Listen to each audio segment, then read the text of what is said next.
Right now, you are holding 90,000 guilders in your hands, not in gold, in paper. Promises. More than your house, your warehouse, and 20 years of honest work are worth combined. And in the next 60 seconds, you are going to watch it all stop existing. It's a winter evening in 1637, in the smoky back room of a tavern in Harlem, and something impossible is happening. Nobody is raising a hand. The auctioneer has offered a lot of tulip bulbs, the same lot that would have started a bidding war a week ago. He lowers the price. Silence. He lowers it again. Grown men study their boots. The paper in your folder is promissory notes for flowers buried in the frozen ground outside town. Flowers. And in the silence between the auctioneer's third call and his fourth, you understand, the way you understand a rope snapping, what that paper is actually worth. The world has just invented the market bubble, and you're standing inside it as it pops. Rewind 1 year. It's 1636, and you are a citizen of the richest, strangest country on earth. The Dutch Republic is barely 50 years old, still technically at war with Spain, and it has somehow become the center of the world. Amsterdam invented the modern stock exchange. The Dutch East India Company is the first corporation in history to sell shares to the public. Your barber owns a piece of ships he will never see. You're a linen merchant in Harlem. 44 years old, 20 years of careful trades, a house on a good street, a name that gets your handshake accepted in 3 provinces. In your world, that name is the money. Half of Dutch commerce runs on trust and paper, promises between men who know each other's fathers. You are, by every measure of your century, a success. You are about to learn what your century does to successful men who get bored. The tulip is not Dutch, it's Turkish, a mountain flower from the Ottoman court, where sultans prized it above gold. When a botanist named Clusius planted the first ones in Leiden around 1593, he refused every offer to sell. So his neighbors climbed the wall at night and stole them. The Dutch tulip trade begins, literally, with a theft. Here's what made one flower worth more than a house. Most tulips are plain, one color common as grass. But once in a while, a bulb breaks. Its petals erupt in flames of white and crimson, patterns no gardener can predict or reproduce. In 1636, no one on earth knows why. We know now, it's a virus. The most beautiful tulip in the world is a sick tulip, and the sickness that paints it also weakens it, so the broken lines multiply slowly and slowly die out. The beauty and the scarcity are the same disease. The most famous of them all, the Semper Augustus. White petals, blood-red flames. At the peak, perhaps a dozen bulbs exist. Men offer 10,000 guilders for a single one. A master carpenter earns 300 guilders a year. 10,000 buys a mansion on an Amsterdam canal. Now the detail that turns a flower market into a time bomb. A tulip bulb spends most of the year underground. Planted in September, lifted in June. For 8 months, nobody can see, touch, or verify the thing being sold. So the market does something clever.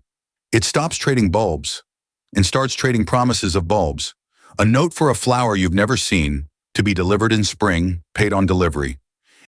And once you're trading paper, why stop? The man who buys a note on Tuesday sells it on Thursday to a man who sells it Friday night in a different tavern. Nobody intends to plant anything. The Dutch coin a name for it, wind handle, the wind trade. None of this happens on Amsterdam's Grand Exchange. It happens in tavern back rooms, in clouds of pipe smoke, with rituals and wine money. A market with no regulator, no clearinghouse, and no memory of ever going down. And through the autumn of 1636, it doesn't go down. Even the junk bulbs, the plain ones sold by the pound, multiplied 20 times over in a few months. One more thing is in the air of Harlem that winter, and it isn't tulips, it's plague. The epidemic has been burning through the city, 1 person in 7, and it does something strange to the survivors. Wages rise, inheritances land in young hands, and a mood settles over the taverns. Spend it, stake it, life is short. Fear of death, meet fear of missing out. You hold out longer than most. You're a serious man. Flowers are for gardens. Then your neighbor? A weaver. A man who borrows your money in a bad month, sells his loom, buys bulbs, and doubles his money in 5 weeks. He buys his wife a silver jug. He tells you about it twice. So you make a serious man's compromise. One small stake, strictly to test it. A pound of plain bulbs. It doubles by Christmas. You know what a Viceroy bulb sells for that winter? One pamphlet itemizes it because the gilder number alone had stopped meaning anything. 4 fat oxen, 8 pigs, 12 sheep, 2 tons of butter, 1,000 pounds of cheese, a bed, a silver cup, wine, beer, wheat and rye. A farm's entire year for one bulb. By January, the linen trade feels like a rounding error. You sell inventory to buy paper. Then you borrow against the house. Not recklessly, you tell yourself, because the notes in your folder are appreciating. In 3 weeks, you flip contracts for bulbs you will never see, to men who will never plant them. By the end of January 1637, your folder of paper is worth 90,000 guilders. On paper, you are one of the richest men in Haarlem. It is winter. Every flower you own is underground. Everything is underground. Which brings us back to the tavern and the silence. Here's what should terrify you most. Nothing happened. No war. No decree. No failed harvest.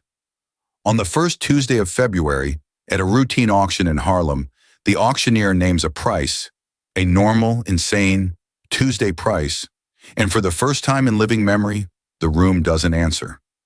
Maybe the plague kept buyers home. Maybe the last fool had finally bought in, and there was no one left behind him.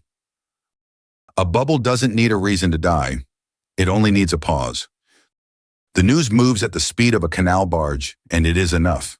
Within days, the panic reaches Amsterdam, then every college in every town. There is no exchange to halt trading, no circuit breaker, no buyer of last resort, just men discovering, tavern by tavern, that a market made entirely of promises can unexist overnight. Bulbs that traded for 5,000 guilders in January cannot fetch 50. Within weeks, tulips are selling for a few % of their peak, when they sell at all. Your 90,000 guilders of paper is now just paper, and the men whose names are on it feel the same way about the notes bearing yours. You spend February waiting for the ending you've earned, the debt collectors, the shame, the debtor's cell. And then the strangest part of the whole story happens. Nothing. The buyers who owe you refuse to pay, obviously, but so do you, to the men holding your notes. And when the mess reaches the courts, the judges of Holland want no part of it. Tulip contracts, they rule in effect, are gambling debts. And gambling debts are not the law's problem. The growers' guilds eventually settle it with arithmetic, cancel almost any contract for 3.5% of its face. So the fortune you lost had mostly never existed, a tower of promises canceling itself out. What you actually lost is real but survivable. The linen you sold at a discount, the borrowed guilders you paid out in January, the weeks of your life spent in smoke. But something did break that spring, and it doesn't settle at 3.5%. Your world ran on the handshake, on the idea that a merchant's word in Haarlem was collateral. Now every man in town has watched every other man walk away from his signature. In church, nobody meets anyone's eyes.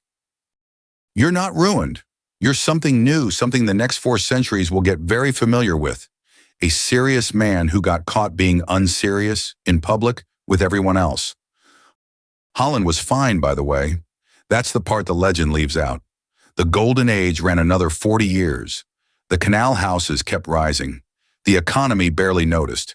A bubble made of side bets in taverns dies mostly in taverns.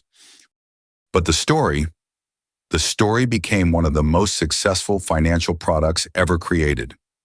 200 years later, a Scottish journalist retold it with the numbers inflated and the details improved. Fortunes devoured. A sailor thrown in jail for eating a bulb he mistook for an onion. Almost certainly invented. Far too good to check. Tulip Mania became the permanent name for the madness of crowds, cited at every bubble since 1840s railways, 1920s stocks, dot-coms, crypto, and the Semper Augustus, the mansion-priced flower itself. The virus that painted it kept weakening it, generation by generation, until the line died out entirely. The most valuable object of 1637 no longer exists anywhere on Earth. The first bubble set the template that everyone since has followed: an asset with a story, a market with no referee, a crowd convinced the only risk is being left out, and paper promises standing in for things nobody's actually seen. 1637, 2008, 2021. The costumes change. The tavern is now an app. The lesson of the tulip isn't that they were fools back then. It's that they were exactly as smart as us, in the most sophisticated economy of their age, at the frontier of finance, and it happened anyway. The bubble isn't a defect in the market. It came factory installed in us. Somewhere out there, right now, there's a market with no referee, an asset with a beautiful story, and a crowd that knows it can't lose. Maybe you're standing in it. The margin puts you inside the days markets broke. The crashes, the manias, the fortunes made of paper, in first person, with real numbers and real dates. Subscribe. You were there.